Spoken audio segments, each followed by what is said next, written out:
Small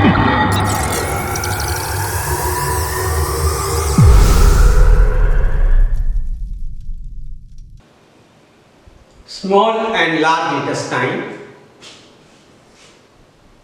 Parts of small intestine. The small intestine begins from the lower end of the stomach and ends at the ileocecal junction.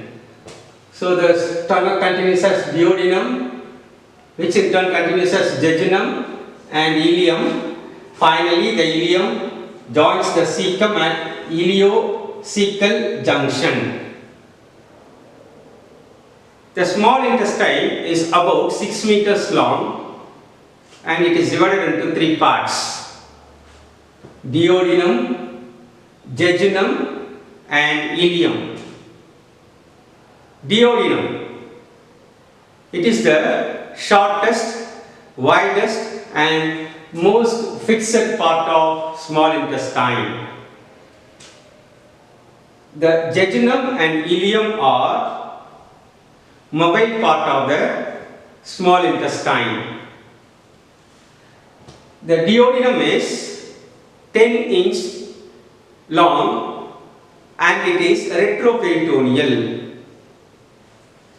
The jejunum forms the upper 2/5 and the ileum forms the lower 3/5 of the small intestine, and they are suspended by a fold of mesentery, that is fold of peritoneum known as mesentery, which is attached to the posterior abdominal wall.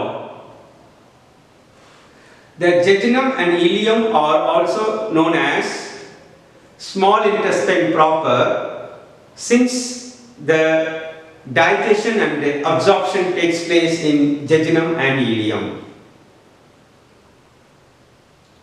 Large intestine. Parts of large intestine. It starts from the cecum and ends at the anal canal. The large intestine is 1.5 meters long and it consists of 4 parts. Number 1, cecum and appendix.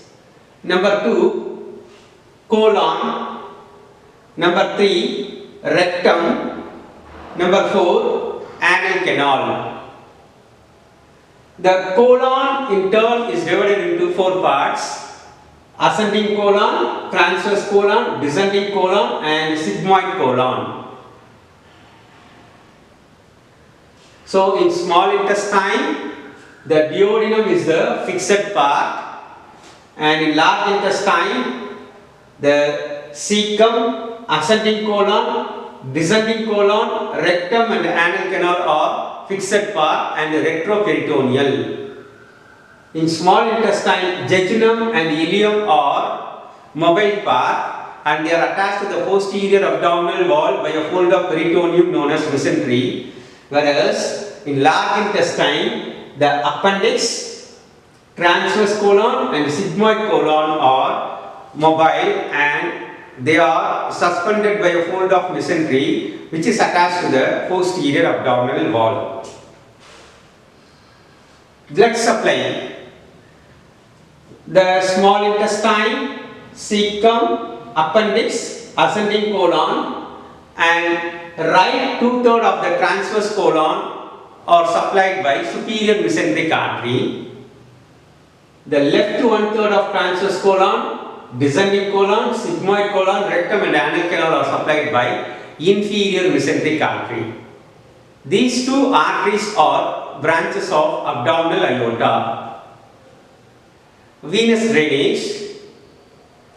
The venous blood from the small intestine, cecum, appendix, ascending colon, right 2/3 of the transverse colon are drained by superior mesenteric vein, which joins the splenic vein to form the portal vein. The left 1/3 of transverse colon, descending colon, sigmoid colon, rectum and anal canal are drained by inferior mesenteric vein, which drains into the splenic vein. Difference between small and large intestine. The small intestine is 6 meters long. The large intestine is 1.5 meters long.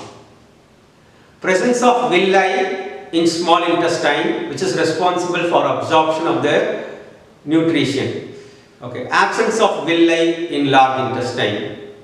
Presence of Peyer's features in small intestine. Absence of Peyer's features in large intestine. The lumen of the small intestine is narrower. The lumen of the large intestine is wider. The mucous membrane of the small intestine contains circular folds known as plicae circularis,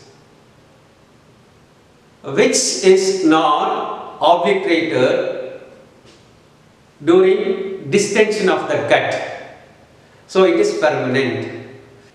The circular folds, that is plicae circularis, present in the large intestine are temporary, that is, it is present inside, but during distension of the gut, it is obliterated, that is, it disappears.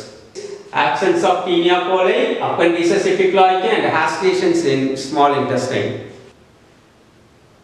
Presence of Taenia coli, appendices epicloicae and hastrations. Presence of Taenia coli, appendices epicloicae and hastrations in large intestine. Taenia coli, they are ribbon-like bands formed by the longitudinal muscular coat on the surface of the large intestine.